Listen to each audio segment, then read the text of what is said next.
Now, the Rush Junkies were a group of guys who like to live fast and perhaps die young. You know the type. Courting danger, pushing the limit. I don't know, drinking beers off a cliff and... Oh, hold on just a second.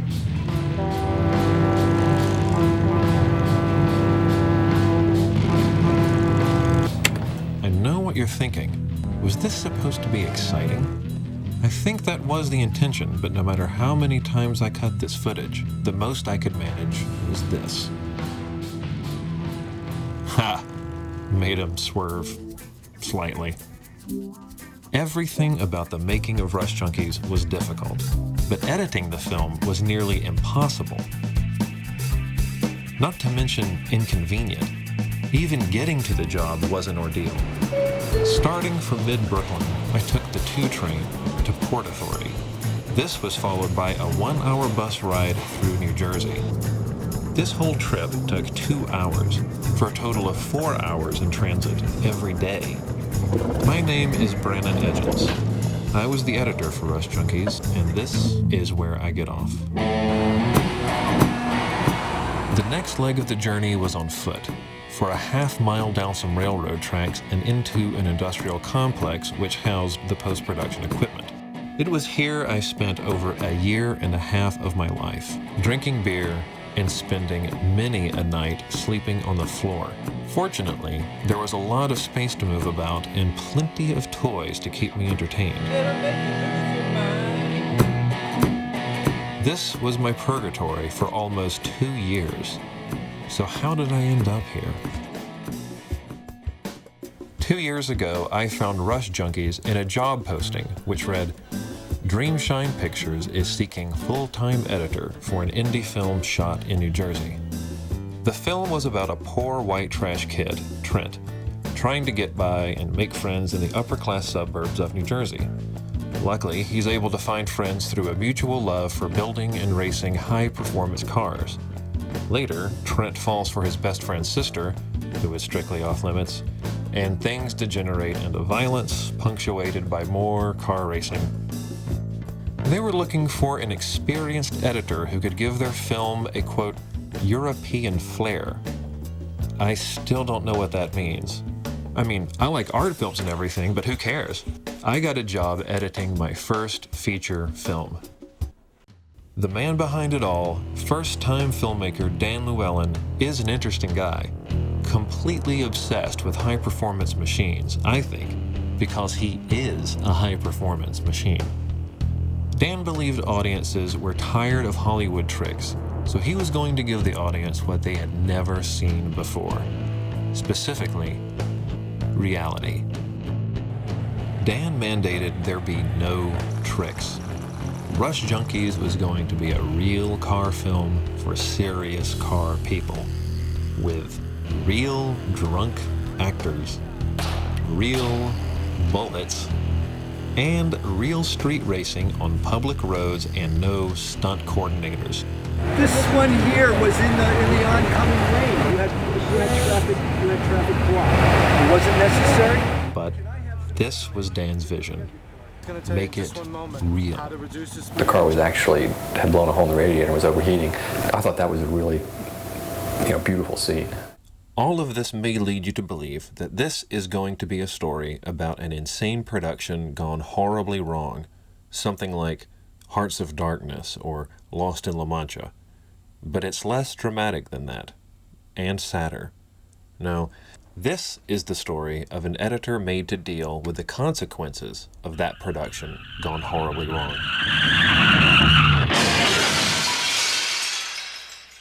The first signs of trouble came on the very first day of editing, when I got my very first look at the race footage. I kept thinking I was watching a rehearsal, and that I would soon see some cars moving at full speed. Really moving. I was then informed that this was the race footage. Now, I was instructed to never speed up the footage because, quote, car people will know. The approach to shooting Rush Junkyz. Lots and lots and lots of footage. Yes. Tons of footage. Tons of footage. Why did you do that? Because I didn't have me. a script. Well, there was a script that Arisha, the writer, wrote, and Derek kind of used that as a loose guide to what he was going to film.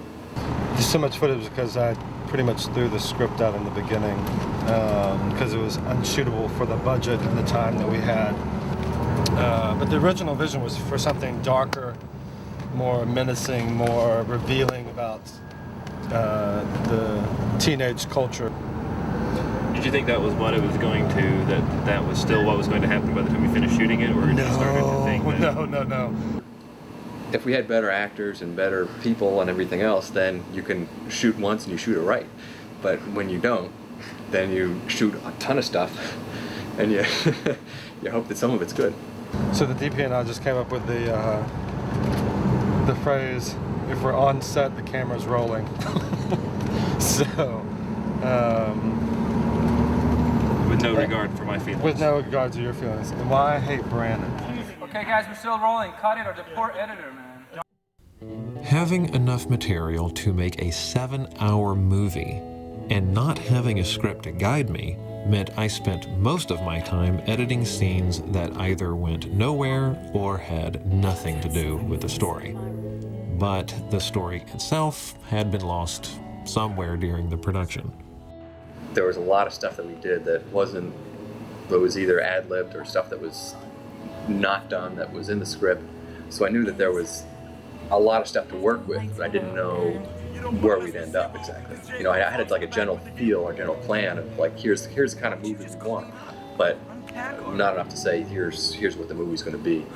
I am unpacking, son of a bitch. I'm monitoring the odometer on the Bentley. I haven't taken out the Bentley. The Petersons are watching Saddle River. It's not the Autobahn. Fine. I'll sell the 911, Jacob. Push me.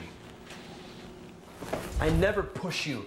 This is too big. It's not gonna fucking Oh, fit here. stop. It's not too big. It's all gonna fit. You'll see. I'm Mom, gonna make everything This is fit. not fucking furniture. This is a fucking mountain of shit. And I'm the fucking king of this mountain Trent, of shit get right off now. there. Get off the furniture. I need a cigarette.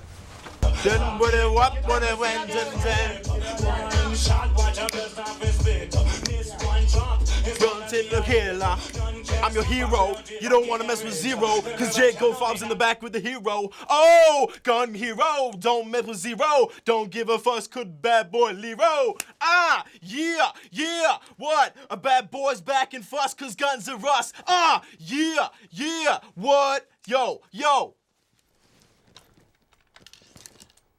I need a job for a friend. We're down a man in heat treating, and I thought everything was going okay in heat treatment. Well, we lost a man. Yeah, I know, but I thought everything was going fine down there. I thought it was running well. It's going okay, but one of the guys decided that he wanted to leave the company, so... As if no script and bad acting weren't enough, I could barely hear much of the film due to sound recording like this. I guess you've been here kind of all your life, right? My dad owns the company and a father-son thing. Actually, the background noise might be more interesting than the dialogue here. The trials and tribulations of the production even inspired a making-of documentary. To this end, Dan hired documentary filmmaker Jerry Rowland to film the behind-the-scenes action. Do you think what we did is going to inspire people to do more of this kind of thing, or will they just be too freaking intimidating? Only if they're crazy. I wasn't there for the filming, but I could tell from her footage that something had gone terribly wrong, both in front of and behind the camera. Ready? Go ahead. You want to shine? Go ahead. Go ahead. No. Oh my. Although I had tons of material for scenes I didn't need, I had no footage for the scenes I did need. For example, there were no car building shots. Now, for a story that was ostensibly about building and racing cars, you'd think they would have covered this. Give me my fucking keys, shithead! But Dan's cars never worked when they needed to, so they never got those shots. Who is this guy Stan, and why doesn't any of his stuff work? On top of all this, there was no ending. That's right, no ending at all. Due to a disagreement between the producer, the talent, and certain key crew persons, the production fell apart before the ending was shot. So, we need to look at what we've got and figure out if maybe there's some alternate endings from some of the existing footage, or is there something else that we can do, or just try to figure it out. So it looks like we're going to have to write an ending using the existing footage, whatever the existing footage will allow, and then we're going to have to make up something else with Bird and Wojo, because that's kind of what we have left. Yeah. Well, yeah. And it sounds like if this is going to be such a huge, nightmare trying to get the insurance and the mechanic, and and this location is giving you problems, etc. The more effort you put into it, the more resistance you get. That's sort of a sign the universe has given you that you should just go a completely different direction. You know what I mean? Yeah. Well.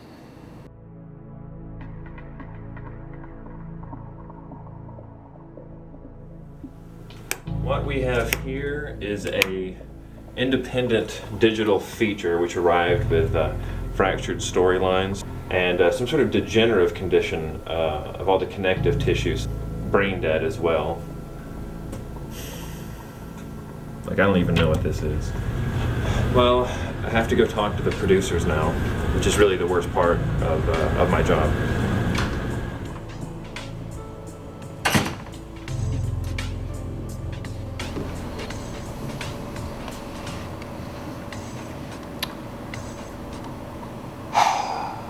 I'm sorry.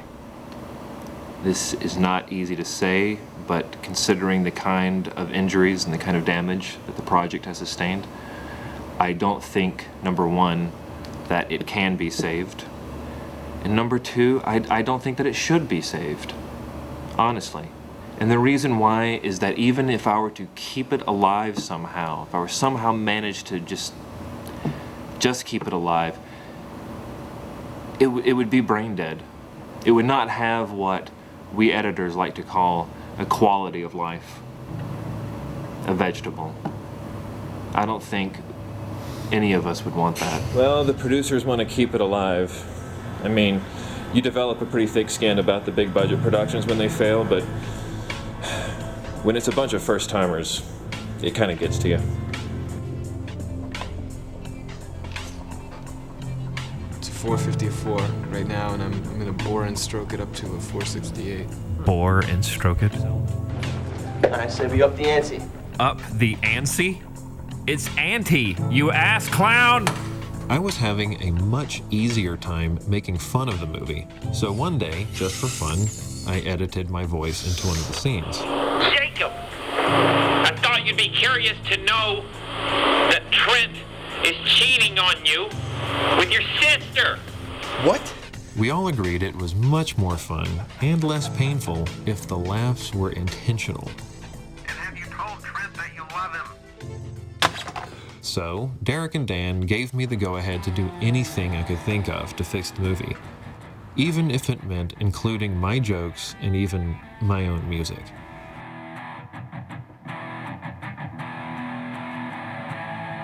He's lost. Can't find his way to the classroom. This class is ready for William Shakespeare. So, I was going to fix all the movie's problems by completely rewriting the whole movie in post. I'd simply get rid of the two main characters. I never liked them anyway, and make the nerdy guy the main character. He'd make funny jokes, I'd give him a secret crush on the hot chick, and they'd both drive off into the sunset at the end. That's how my movie was going to end. All I needed was one day of reshoots. Oh, God. What happened? Does anyone have any water? There's water in the car. Did you inhale a bug? Our editor/DP just swallowed a bug. I can feel his little legs kicking. Oh no! Yeah. He's now officially a Rush junkie. I was a Rush junkie, damn it. I decided the only thing else the film needed was a brand new soundtrack. So I threw myself into writing music for the whole movie. They just talk about racing cars and a lot about each other's dicks. It's all rods and shafts and what kind of lubrication. I think you need your valves clean. Tailpipe, what's your beer situation? Can I get a ride on your machine? I ended up not using that song, but I was determined to make this movie work. 2 years had passed and I had tried everything I could think of, but it was no use. Rush Junkyz was still a piece of shit. This all reminded me of a story where Stanley Kubrick, taking a break from editing Clockwork Orange, went to talk to Jerry Lewis, who was editing his own film. Kubrick asked him how it was going, and Jerry Lewis said, "Well, you know what they say, Stanley. You can't polish a turd." Kubrick thought about this for a second and then said, "You can if you freeze it." Taking Kubrick's advice, I began by freezing a turd, and then polishing it to a high sheen, adding some racing stripes and a flame job, and now I finally had it. Some real shiny shit. Well, the editing added more, it changed the work more creatively than I had thought it would. You know what? Dan's right. All this time I spent worrying about how the film was such a piece of shit, I'd almost lost sight of how far it's come. Only time will tell if Rush Junkyz is a bomb or a work of Kubrickian shit shining. Woo! Woo! Woo! Oh! Woo! Woo! Oh, gun hero, don't middle zero, don't give a fuss, good bad boy Lero. Ah, yeah, yeah, what? A bad boy's back in fuss, cause guns are rust. Ah, yeah, yeah, what? Yo, yo.